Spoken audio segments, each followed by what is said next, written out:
There was a time when Married with Children almost vanished, not because of bad ratings, but because of what was happening behind the scenes. Critics called it trash, advertisers fled, and even Fox executives warned the cast to stay quiet about certain episodes. Now, decades later, the truth is finally out. 15 hidden stories proving Married with Children was far wilder off-screen than on. Fact 1. The hidden feud that turned Al and Marcy's laughter into real hate. Everyone remembers the insults between Al and Marcy, but what most people don't know is that the feud never ended when the cameras stopped rolling. Behind the laughter, Ed O'Neill and Amanda Bearse were drifting toward a silence that would last decades. It started with something small, a TV guide cover. The magazine featured the 4 main stars of Married with Children, but left Bearse out. She wasn't just an actress by then. She'd directed episodes and become one of the creative voices of the show. Feeling betrayed, she went to O'Neill privately and asked him to speak up for her inclusion. He said he'd think about it. He never did. When the issue came out, the damage was done. The friendship between them vanished. On set, they spoke only when they had to. Off camera, nothing. Crew members described the tension as thick enough to cut.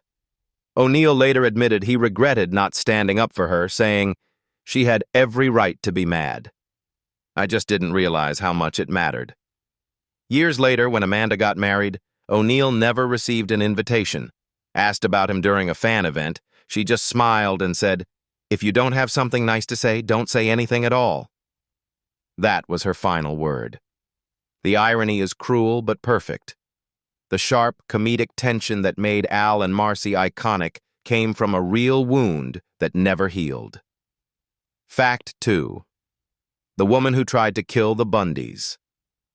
Long before social media outrage existed, one angry Michigan housewife nearly destroyed Married with Children and accidentally turned it into a legend. Her name was Terry Rakolta, a mother who watched the episode Her Cups Runneth Over and decided it was vulgar, obscene, and unfit for television. The next morning, she launched a moral crusade that would change TV history. Rakolta wrote letters to advertisers, urging them to boycott the show. Sponsors panicked, newspapers picked up the story, and Fox executives began sweating. For a few days, it looked like Married with Children would be canceled quietly under pressure. But the opposite happened. America tuned in. Ratings doubled as curious viewers tuned in just to see what could possibly be so offensive. What was meant to be a boycott became the best promotion campaign Fox had ever seen.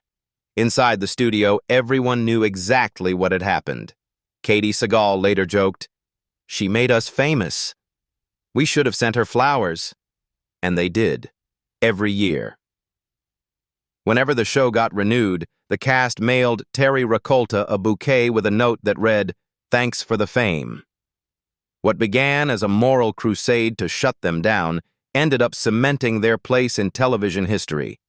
By trying to silence Married with Children, Rakolta gave it the one thing every show dreams of: immortality. Fact 3. The day Ed O'Neill found out his career was over from strangers. Ed O'Neill had given 11 years of his life to Married with Children. He was the face of the network, the man who built Fox into something worth watching. But when the show ended in 1997, no one from the studio bothered to tell him. He didn't get a phone call or an email. Instead, he found out the show was dead while eating breakfast on vacation. A couple at a nearby table was reading Variety when one of them said, "Hey, did you hear?" Married with Children got canceled. O'Neill thought it was a joke. Then he bought a copy himself and saw the headline in black and white. Christina Applegate also heard from a friend. David Faustino just found out through the radio. The cast that had carried Fox for more than a decade was erased overnight. The final episode wasn't even written as a farewell. It was just another chaotic day in the Bundy living room. The network blamed it on budget cuts, but everyone knew the truth.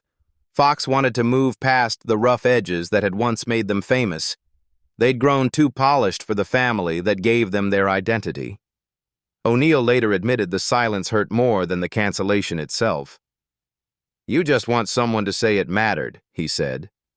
But in Hollywood, loyalty has an expiration date, and the Bundys had simply run out of time. Fact 4. The secret that got the Bundy kids fired. Here's the part most fans never knew. The Bundy family we fell in love with wasn't the original one. In the very first pilot, the one Fox never aired, Kelly and Bud Bundy were played by Tina Kasperi and Hunter Carson. They weren't bad actors, but something felt wrong. The jokes didn't land. The energy was flat. Ed O'Neill later said it felt like everyone was acting in a different show. After one test screening, the producers knew they had a problem, and they made a brutal call. Both kids were fired before the show even premiered. Every single scene had to be reshot from scratch. It cost a fortune, and Fox executives freaked out. But O'Neill backed the decision, saying, "You can't fake family. It has to feel real, or it's dead." Then came Christina Applegate and David Faustino, two teenagers who had never met but instantly clicked. Christina brought the perfect mix of beauty and chaos. Faustino had that little brother smirk that made every insult land. When they stepped on set, everything changed. The rhythm, the timing, the spark. Suddenly the Bundys weren't characters anymore. They were a family. And that's the irony. The show about failure only worked because of a failure. If Fox hadn't fired those first two kids, Married with Children might have died before it was ever born. Fact 5. The hidden movie inside the opening credits. Every fan remembers the opening sequence. Frank Sinatra's Love and Marriage plays as Chicago traffic crawls under the title card. But what almost nobody noticed is that part of that footage isn't from Chicago at all. It's from a completely different movie. When Fox was piecing together the pilot, they didn't have the budget for custom aerial shots of the city. So someone on the production team pulled stock footage straight from National Lampoon's Vacation. Yes, the 1983 Chevy Chase comedy. The producers saved thousands of dollars and accidentally created a connection between two of the most dysfunctional families in pop culture. The Griswolds were America's nightmare road trip family. The Bundys were America's nightmare everything else family. Somehow, they shared the same highway. Once fans discovered the hidden cameo, it became a cult Easter egg. People loved the idea that the two families existed in the same universe. Fact 6. The wig that hid the real Katie Sagal. Peg Bundy's look was unforgettable. Tight leopard print pants, high heels, and that towering red hair. But the secret? It wasn't real. Katie Sagal wore a custom wig so heavy she joked it gave her neck pain. In the early days, she styled her own hair. But once the show blew up, producers wanted a signature look. The wig became her armor, massive, teased, and impossible to ignore. Off-screen, it gave her something else. Freedom. Without it, she could walk through a crowd unnoticed. With it, she instantly became Peg. Over time, the hair got a little sleeker, but never lost its attitude. As Sagal once said, Peg was almost drag. All attitude, all costume, all escape. Fact 7. The secret war with Fox censors that nearly tore the show apart. Most people thought the Bundys were outrageous because the writers wanted them that way. The truth is, Fox spent years trying to tone them down, and failed miserably. Every script had to pass through the network's censorship department before filming. The pages came back covered in red ink. Lines were marked too sexual, jokes labeled offensive to women, and entire scenes were ordered to be cut. The writers didn't care. They'd cross out the notes, rewrite the lines, and slip the banned jokes right back in during the live tapings. Ed O'Neill, Katie Sagal, and the cast became masters of rebellion. They'd shoot a clean version for the network's records, then perform the real one, full of sharp innuendo, in front of the audience. The laughter from those unedited takes was so loud that Fox couldn't resist keeping them in. The tension became legendary. During one episode, Peg made a joke about Al's bedroom performance. The censors begged them to remove it. The producers kept it anyway. It aired, went viral before viral was even a word, and ratings jumped again. Fox eventually learned to stop fighting. Every attempt to sanitize the Bundys only made them stronger. Fact 8. The British remake that sank in 7 weeks. If there's one thing worse than a bad spin-off, it's a bad remake. And Britain proved it. In 1996, someone at ITV decided that what the UK needed was its own version of Married with Children. They called it Married for Life. On paper, it made sense. The show had conquered America. Surely it could survive a British accent. But the moment the pilot aired, viewers knew something was wrong. The rhythm was off, the insults sounded forced, and the chemistry just wasn't there. The British Al, played by Russ Abbott, came off too polite, too subdued. Even the studio audience seemed unsure whether to laugh or apologize. Fox had sold them the scripts and the rights, but they couldn't sell them the attitude. American dysfunction didn't translate. The crude jokes felt mean instead of funny, and the cynicism that made the Bundys lovable just turned sour. By the 7th episode, the network pulled the plug. Critics called it a tragic misunderstanding of everything that made the original brilliant. They were right.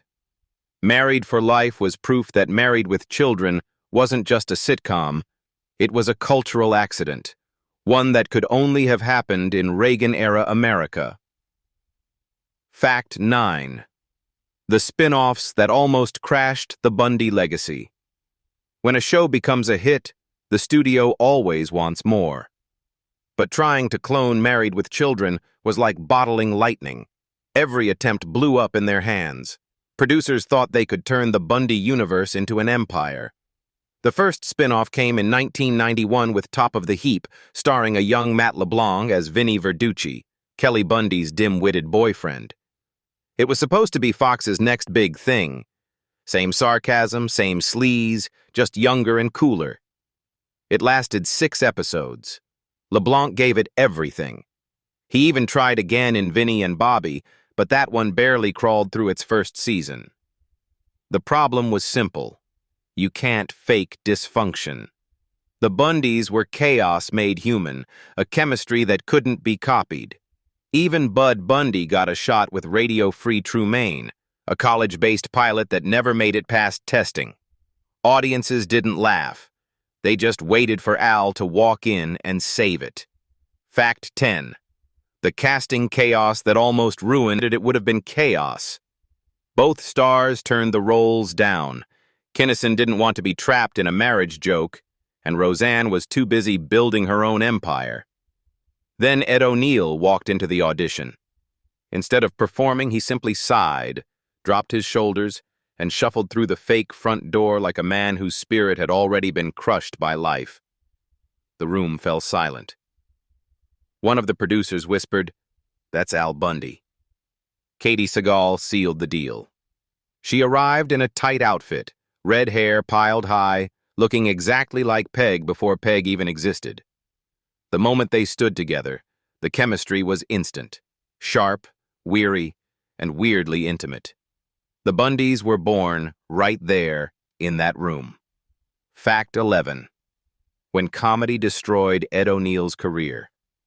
Success in comedy can be a curse, and no one learned that lesson harder than Ed O'Neill. After years of being the perfect loser on TV, he wanted to prove he could do serious drama. In 1992, he landed a role in the war film Flight of the Intruder. It was supposed to be his redemption, his way out of Al Bundy's shadow. But when audiences saw him on screen, they couldn't stop laughing. It didn't matter that the scene was tragic or that O'Neill delivered every line with conviction. The moment he appeared, test audiences started chuckling. To them, he wasn't a naval officer. He was the guy who sold shoes and complained about his wife. It made the studio panicked. His presence completely broke the tone of the film, so they replaced him and reshot every scene. It wasn't that O'Neill failed as an actor. He failed because he had become too good at being Al Bundy. The character swallowed his reputation whole. Years later, when he finally got his star on the Hollywood Walk of Fame, fate offered one last wink. It was placed directly in front of a DSW shoe store. Fact 12. Katie Sagal's heartbreak that changed Peg Bundy forever.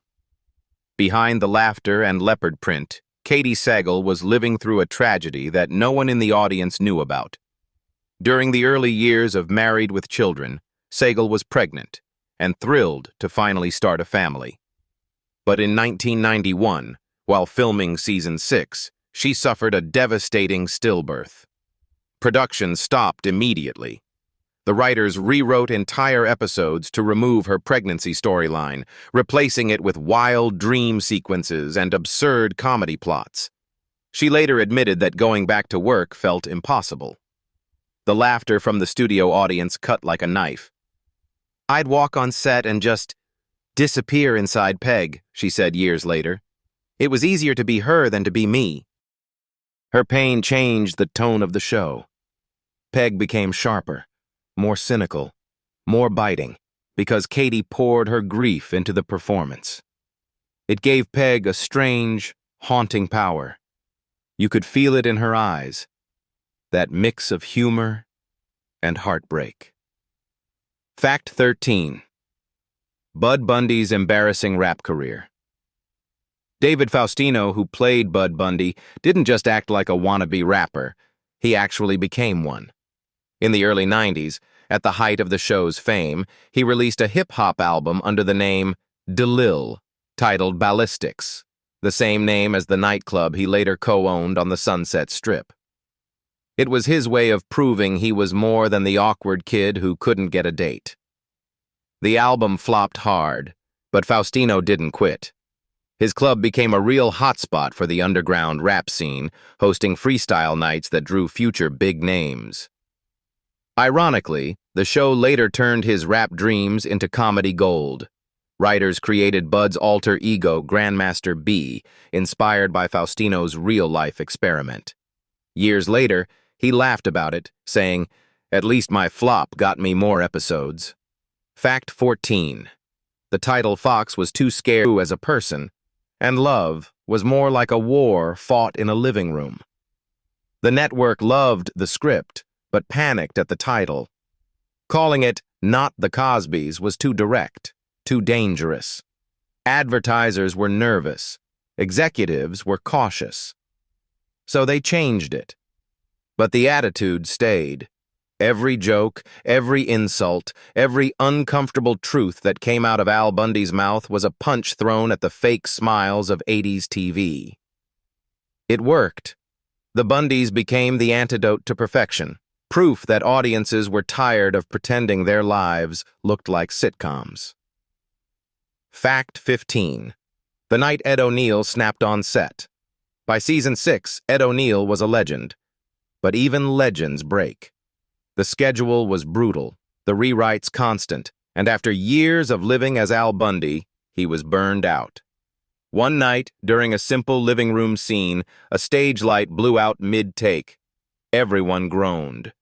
O'Neill didn't say a word. He just stared at the ceiling, sighed, and hurled his prop shoe against the wall. It shattered.